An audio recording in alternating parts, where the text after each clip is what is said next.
Hace un par de semanas, no más, sí, cerca de un mes aproximadamente, vivimos el shock bien impactante de Quilicura y Lampa, ¿no es cierto?, con muertes a tiros, a niños en un caso, muy jóvenes, otro en una fiesta, chilenos, extranjeros, o sea, como que no distinguió nada.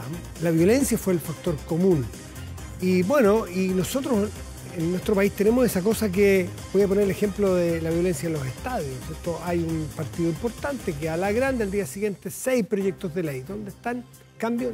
No, lo que siguen son las barras haciendo lo que quieren en los estadios. De alguna manera nos cuesta tomar las decisiones, miramos a otros países y algunos lo logran, otros no. Y nosotros en algunos ámbitos no lo logramos y no lo estamos logrando ya hace un buen rato.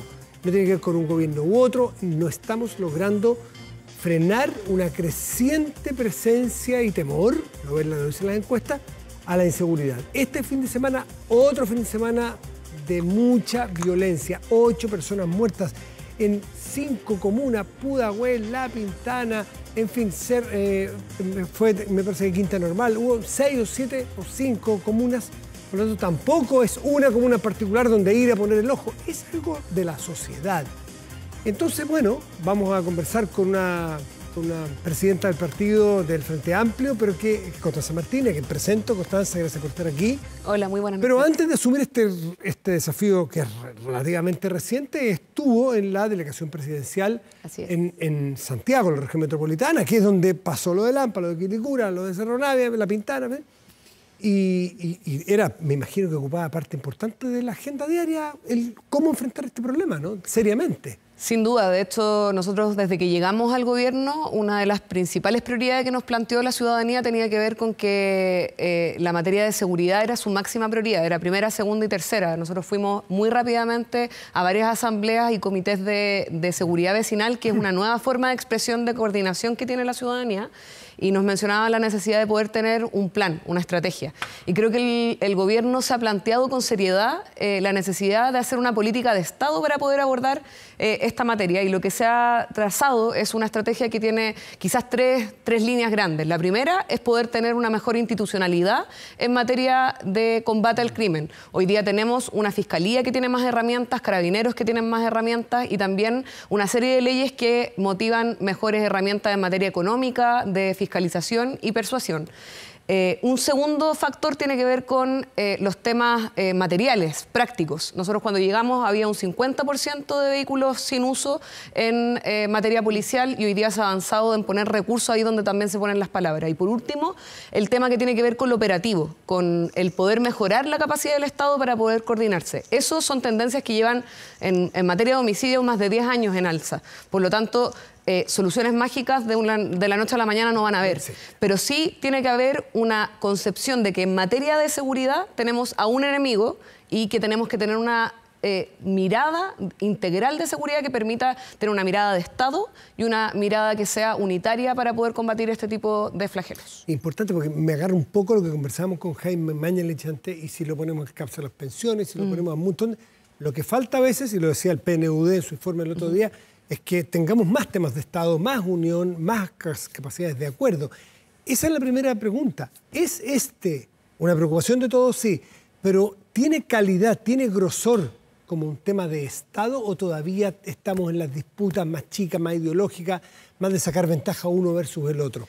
Yo creo que en materia de seguridad sí hay una mirada de Estado que se ha propuesto al país y que lo que pretende hacer es básicamente el entender que la urgencia que tenemos que abordar este tipo de problemáticas requiere un nivel de unidad mucho mayor. Y en eso hay un avance legislativo que ya se ha mostrado en el Fast Track, donde ya se han aprobado más de 59 leyes y hoy día tenemos mayor capacidad de enfrentar este tipo de situaciones. Sin embargo, yo creo que falta el reconocimiento y un poco más de humildad para poder encontrar ese estadio común y que no se saquen ventajas pequeñas en discusiones que son tan complejas, porque en el fondo yo creo que también muchas veces se utiliza el legítimo temor que tiene la ciudadanía para exacerbar ese temor y no para encontrar soluciones que permitan ir destrabando un aspecto que nos requiere mucho más unidos. No sé si tuviste la oportunidad, el tiempo por la pega nueva, que debe ser 25/7, ¿no? 24. Me llamó mucho la atención la entrevista al penalista Jorge Bofill, un experimentado penalista, que además fue uno de los padres, uno de los padres de la reforma procesal penal, o sea, de esto conoce, decía que estamos de repente demasiados enfocados, son palabras mías, no exactas, demasiados enfocados en que las soluciones son legislativas. Sí. Y tiene mucho que ver con nuestra historia, ¿no es cierto? Muy leguleyos los chilenos, que creemos que las leyes nos van a solucionar. Decía, faltan medidas. Y es coincidente de alguna manera con lo que la presidenta del Partido Socialista, la senadora Paulina Bodanovich, decía hoy día.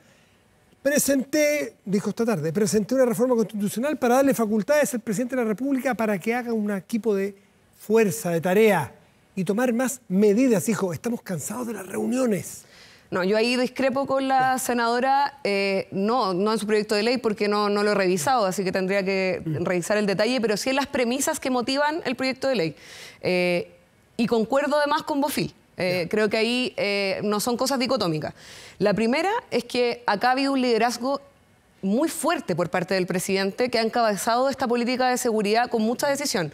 Ha encabezado el Gabinete de Proseguridad, que no es solamente una reunión para poder otorgar ciertas directrices, sino que acelera capacidad de financiamiento, acelera las capacidades del Estado y ha estado muy pendiente. Además, hay un equipo político detrás en el Ministerio del Interior que a mí me tocó ver desde cerca, encabezado por la ministra Toá, pero también por el subsecretario Monsalve, que desde mi experiencia es un equipo de primer nivel que cuenta con todo nuestro respaldo en su trabajo. Entonces, ahí también el presidente tiene equipos de trabajo para poder encabezar ciertas medidas y como primer jefe de Estado, cuando toma medidas respecto a las fronteras, respecto a la necesidad de poder tener un tratamiento especial al crimen organizado y tener nuestro primer plan contra el crimen organizado, está liderando con mucha decisión eso. Y eso no requiere un proyecto de ley que modifique que ya el presidente es el jefe de Estado. Ahora, yo creo que muchas veces la gente no sabe en la casa de qué se trata una mesa jurídico-policial.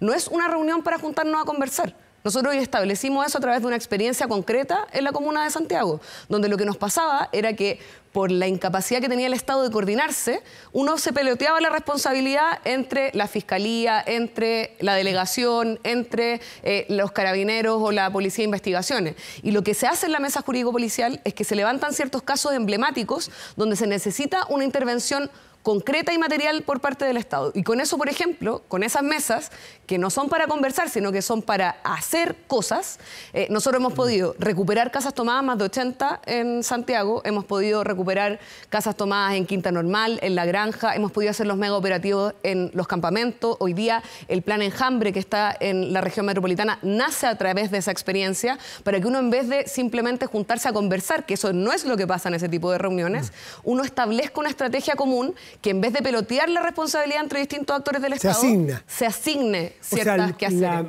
La senadora Bodanovich quizás no ha estado en esas reuniones y no con el ánimo de la crítica frontal ni sacar la mugre. A lo mejor sería bueno sociabilizar qué es lo que se hace ahí.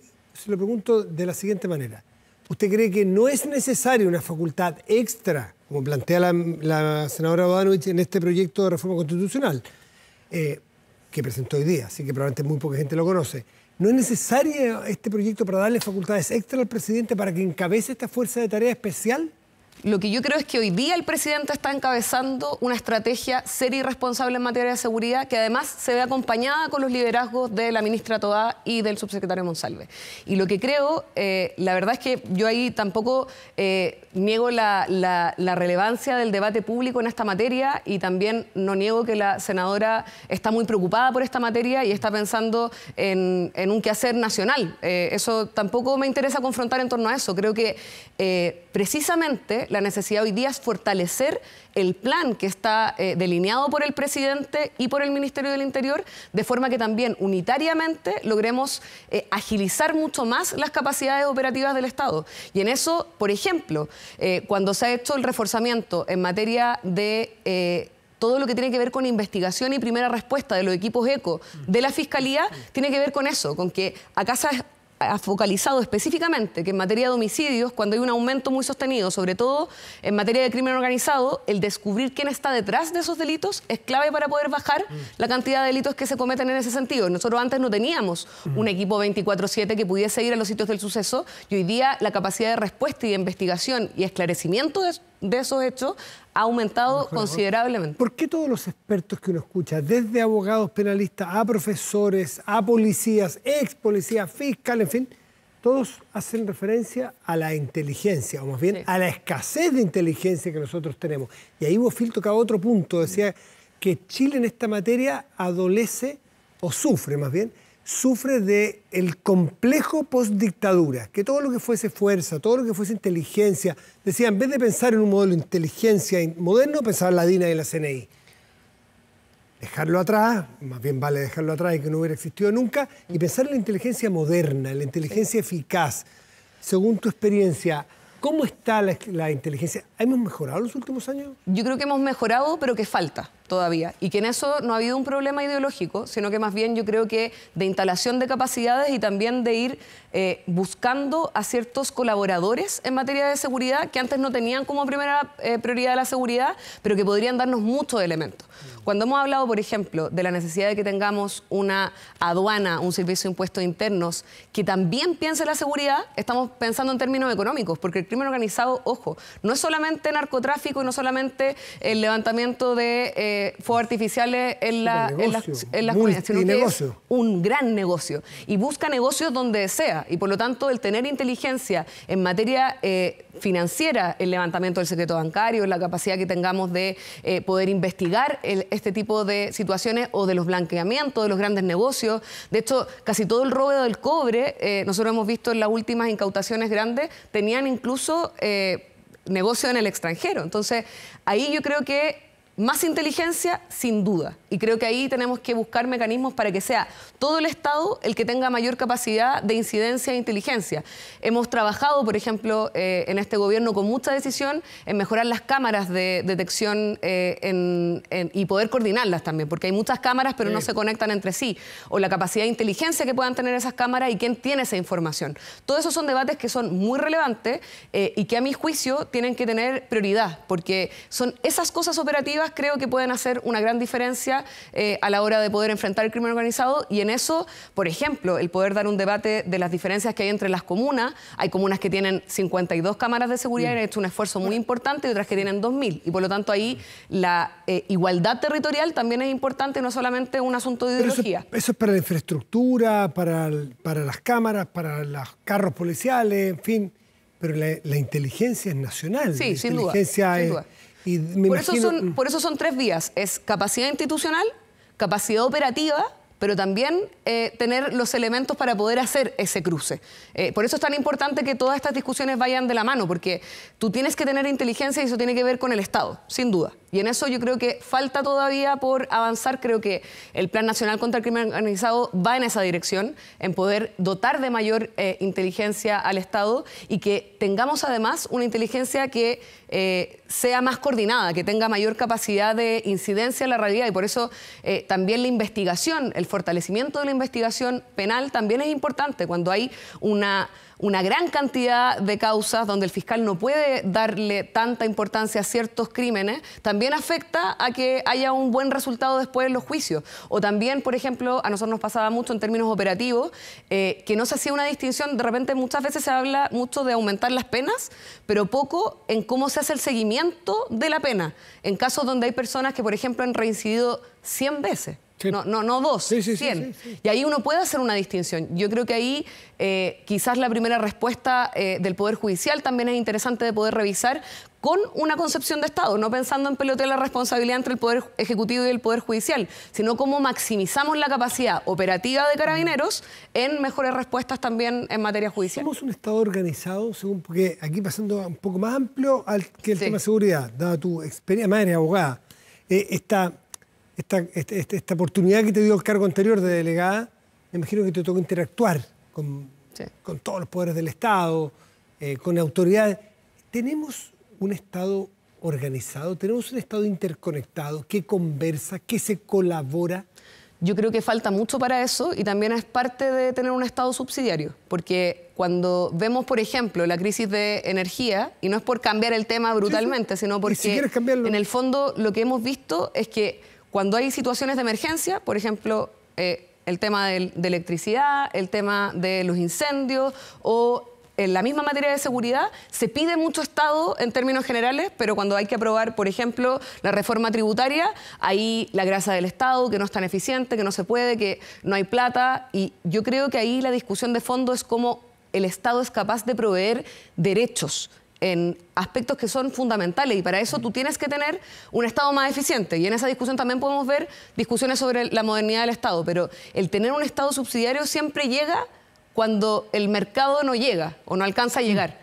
Y creo que eso también ha afectado gravemente nuestra capacidad de tener una discusión sobre ciudadanía, sobre derechos y sobre capacidades. Pero alguien te podría también decir, que esté escuchando, yo no tengo problema en que suban un 2% el impuesto si el Estado colabora en eficientar en 2% el gasto. Entonces vamos a tener 4% más. Y ahí hay una discusión que no es solo ideológica, sino que hay mucha gente que dice, ¿hasta cuándo me suben un impuesto a mí si yo veo que, lo que salía ayer en el informe el informe de la DIPRES, de la Dirección de Presupuesto, la cantidad de programas del Estado que no funcionan, que se pierde plata, que la plata está mal utilizada? Entonces, es difícil pedir más impuestos si es que no hay uso eficiente. Pero es un tema más profundo en otro ámbito. Pero por eso yo hablo también de la subsidiariedad, porque también durante la semana pasada la empresa privada tuvo 2 ejemplos brutales en los que no otorgó servicio, fue indolente y llegó tarde y mal. Tanto en el caso de la electricidad como también en el caso de Huachipato, donde se comprometió ciertos recursos, donde se hizo un trabajo desde los trabajadores hasta los empresarios y no se pudo llegar a acuerdo. Entonces ahí, ¿y por qué no se pudo llegar a acuerdo? Hay muchas razones. Yo creo que ahí hubo una falta de visión por parte de la empresa, hubo mucho esfuerzo que se hizo por parte del Estado. Yo creo que por eso la discusión de fondo tiene que ver... Estado? Hizo múltiples esfuerzos. ¿Cuál es el esfuerzo? Creo que el ministro Grau mostró un camino para poder resolver ese problema, pero quiero volver al punto... ¿No fueron inocentes en creer que con sobretasa Huachipato iba a poder vender si las mineras le compraron a los peruanos y los brasileños más barato? Siempre termina siendo un problema del Estado total cuando es de los privados, cuando es un asunto público, porque acá en Chile hay una discusión que se dio hace 50 años atrás, sin Congreso, y donde se privatizó gran parte de nuestro sistema de derechos, de deberes, y por lo tanto cuando yo estoy hablando del sistema en general, y quiero volver a ese punto porque creo que es relevante, la gente solicita cambios, solicita mayor estabilidad, mayor seguridad. Y eso normalmente lo que se ha dicho es que la única salida es la salida individual. Nosotros lo que pensamos es que hay ciertos problemas que no pueden tener una salida individual. Y que tenemos que buscar colectivamente, y eso puede ser mediante muchos mecanismos, pero que tenemos que ser capaces de discutirlo. Y en ese sentido yo creo que a ratos lo que ocurre en nuestro país es que no se puede dar el debate final de cómo hacemos que esos problemas que son colectivos puedan ser solucionados de la mejor manera. En el caso de Huachipato, ¿cómo obliga a una minera, que es la que compra al final las barras de acero o las bolas de acero que vendía Huachipato? A una empresa minera, ¿cómo le obligas a comprarle a Huachipato si desde afuera puede comprarla más barata? Yo creo que acá no tiene que ver con porque eso era el sobreprecio. La sobretasa era para que Huachipato pudiera competir. Sin duda, y por eso yo creo que no tiene que ver con una obligación, tiene que ver con la buena fe del proceso completo.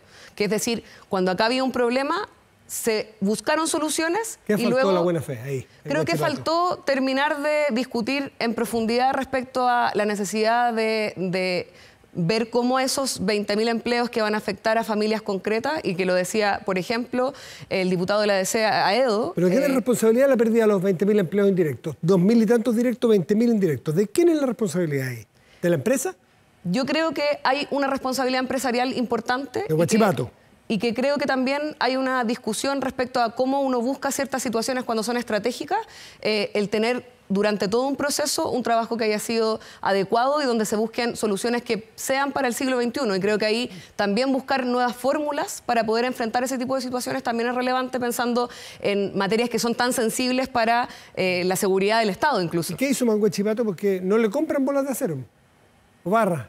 No le compran. Por eso, Matías, insisto, por eso le ha ido mal y por eso insisto que la discusión tiene que ver con lo de fondo, tiene que ver con la capacidad que tengamos como Estado, como país, para discutir ciertos elementos que son estratégicos y ver cómo salimos de ciertos problemas que son estructurantes para nuestra sociedad, como por ejemplo lo que va a significar en esa región para 20.000 familias. Ahora, eso implica que podamos tener discusiones de tributos, discusiones sobre qué hacemos en este tipo de situaciones, discusiones que tenemos que ver como, por ejemplo, ejemplo, con el tema de la crisis eléctrica, donde también se ha clausurado el debate respecto a la pertinencia de, por ejemplo, discutir cuán democrático tiene que ser un proceso de un servicio tan estructurante para la vida de las personas como es el servicio eléctrico. Una empresa pública... Sí, y creo que ahí, por ejemplo, se ha pecado de sobreideologización del debate, en el que se dice, no, eso es imposible, no se puede dar una discusión respecto a eso. Si en el hubo una discusión respecto a eso. Si va a ser más eficiente, se demuestra que es más eficiente, probablemente esa discusión se pudiera dar. Sin duda. ¿Y Huachipato, usted sería partidario de una siderúrgica que fuese pública? Yo creo que hay que buscar soluciones que tengan que ver más con el procedimiento a largo plazo de este tipo de situaciones. Cuando son tan importantes para el desarrollo del país, creo que tenemos que buscar soluciones que puedan pensar en un desarrollo sostenible de miras al siglo XXI y que comprenda el trabajo decente, la capacidad que tengamos de respetar el medio ambiente, pero también el estadio internacional. Son temas complejos, no tienen una solución así inmediata, pero sí creo que es necesario poder darlas y que a rato en nuestro país hay ciertas estrategias o líneas que se han marcado muy profundamente en nuestro país los últimos 50 años y que es necesario que podamos reabrir en un debate que sea realmente democrático. Constanza Martínez, quedaron temas, pero no será la última vez, porque a eso estamos abocados aquí, a conversar temas públicos. Presidenta del Frente Amplio, un gusto tenerte aquí como siempre. Muchas gracias, Matías. Buenas noches.